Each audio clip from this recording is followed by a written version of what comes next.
আসসালামু আলাইকুম। এইবার আমরা কথা বলবো হচ্ছে ইন্টারনাল সিএসএস নিয়ে।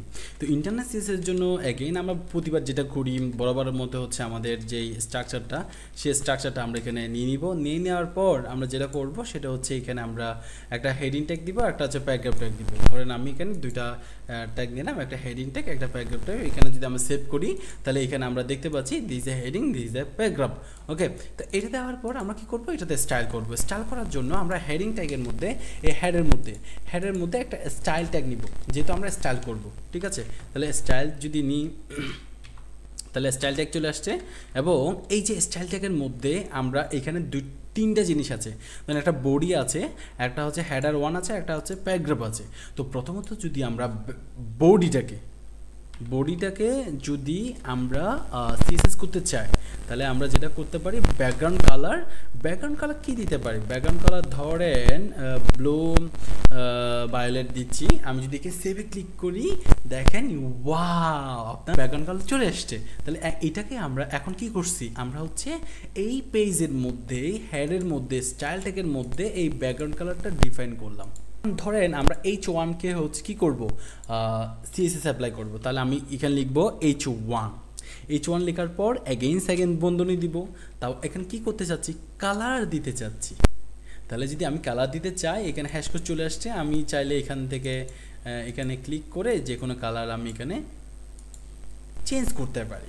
ওকে, এখন যদি এখানে সেভে ক্লিক করি, বুম, ইয়েস, এখানে দেখেন এটা কালারটা রেড হয়ে গেছে। এটা দেখতে ভালো লাগছে না? নিশ্চয়ই।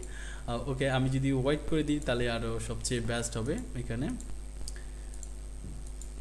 ওকে, এখন যদি আমি সেভে ক্লিক করি, এখানে দেখি yes, this is a heading.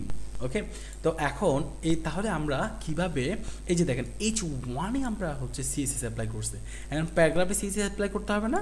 তাহলে এখন যদি প্যারাগ্রাফে যদি সিএসএস অ্যাপ্লাই করতে চাই তাহলে কি করতে হবে বলেন তো? পিটা নিতে হবে, যেই ট্যাগে আমরা সিএসএসটা অ্যাপ্লাই করব সেই ট্যাগটা নিতে হবে।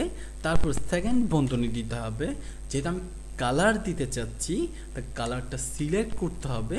এবং কি কালার দিতে চাই, ধরেন আমি ওইটাতে সাদা দিয়েছি, এটাতে আমি কি দিব, এখানে ধরেন আমি সবুজ দিচ্ছি, ওকে, এখন আমি যদি সেভে ক্লিক করি, ইয়া, এই যে দেখেন এখানে এটা সবুজ হয়ে গেছে। ঠিক আছে, সো আমি যদি আরেকটা বার হচ্ছে সামারি করি তাহলে কি করব, প্রথমত আমরা একটা ডক টাইপ নিব, যেটা হচ্ছে প্রতিবার আমরা HTML স্ট্রাকচার হিসেবে নিই। নেওয়ার পর আমরা আমাদের যে HTML লেখার বিষয়, আমরা ওয়েবসাইট কী শো করাতে চাই সেটা বডি ট্যাগের মধ্যে আমরা লিখব। আমরা এখানে হেডার 1 নিয়েছি এবং প্যারাগ্রাফ নিয়েছি। নেওয়ার পর আমরা যেটা করব সেটা হলো যে এই হেড ট্যাগের মধ্যে একটা স্টাইল ট্যাগ নিব, যেটা আমরা ইন্টারনাল সিএসএস লিখছি।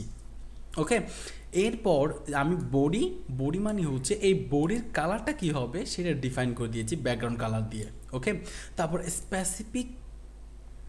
স্পেসিফিক যেই ট্যাগের মধ্যে আমি কালার চেঞ্জ করতে চাই সেটা নিলাম এবং এভাবে করে চেঞ্জ করলাম, এটা ধরলাম, সেইটাকে আমরা এখানে চেঞ্জ করলাম। তো এইটাই হচ্ছে মূলত হচ্ছে ইন্টারনাল সিএসএস। আশা করি আপনারা খুবই চমৎকারভাবে বুঝতে পেরেছেন। যদি কোনো প্রবলেম হয় ডেফিনেটলি জানাবেন। ধন্যবাদ সবাইকে, আসসালামু আলাইকুম।